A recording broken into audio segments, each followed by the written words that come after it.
बुजुर्गों और हमारी महिला शक्ति सबने मेरा राम राम। और आज किसान संघर्ष समिति की जो ये धरना चल रहा है, मैं बिल्कुल आप सब किसानों की बात के साथ में हूँ।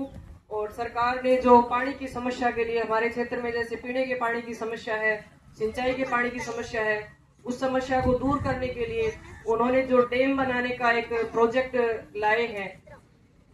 अच्छी बात है कि आप किसानों की पानी की समस्या दूर करने की कोशिश कर रहे हो, लेकिन आप जिन किसानों की जमीन लोगे उतना ही उन किसानों के हित का भी ध्यान रखा जाए।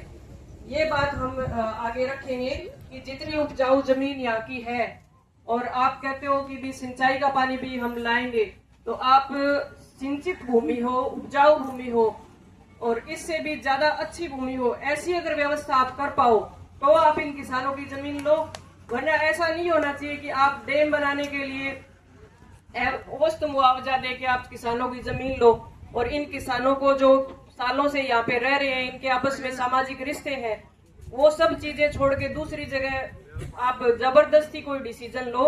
ऐसा नहीं होने देंगे और हम आपके साथ में हैं। आपकी जो भी लड़ाई है, आपके हक की बात में आप जहां बुलाओगे, जहां जिस स्थिति में बुलाओगे, हम आपके साथ में खड़े हैं। चाहे सीएम साहब से आपके मुद्दे की बात रखनी हो, चाहे मंत्री से बात रखनी हो, और हम सब दबाव बना के सरकार से किसानों के हित का बुरा नहीं होने देंगे, किसानों के हितों की रक्षा करेंगे। सरकार ने जो डिसीजन लिया है कि डैम बनाएंगे, और उसमें अभी मुआवजे का कुछ क्लियर चीजें अभी नहीं हुई है। जहां तक मैंने कलेक्टर साहब से पूछा तो उन्होंने मुझे बताया कि डीएलसी रेट का 3 गुना देने की या 4 गुना देने की बात है। तो ये तो न्याय संगत बात नहीं है, क्योंकि डीएलसी रेट जो मार्केट रेट जो जमीन होती है उससे तो काफी कम होती है, काफी कम होती है। और फिर यहाँ की जमीन जितनी उपजाऊ जमीन है, और आप सिंचाई का पानी की देने की बात कर रहे हो, तो बाकी के लोगों के लिए तो सिंचित क्षेत्र होगा। आज आप बिना पानी की जमीन के हिसाब से रेट नहीं दे सकते इस किसान को।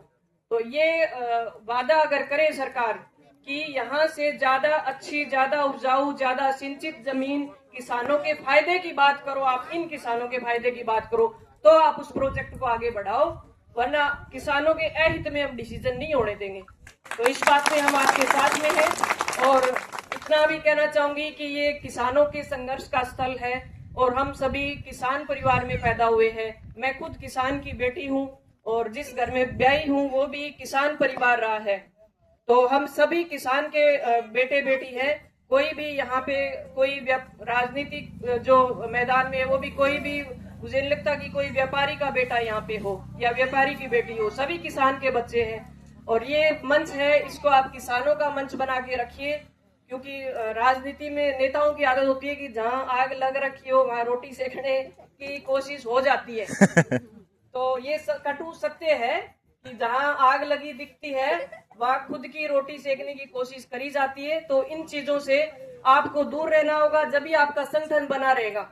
वरना ये राजनीति की भेंट चढ़ जाएगा आपका जो आंदोलन और आपका जो संघर्ष है। और हम सब आपके साथ में हैं। जब जब जरूरत पड़ेगी आपकी आवाज उठाने के लिए आपके साथ खड़े मिलेंगे। धन्यवाद।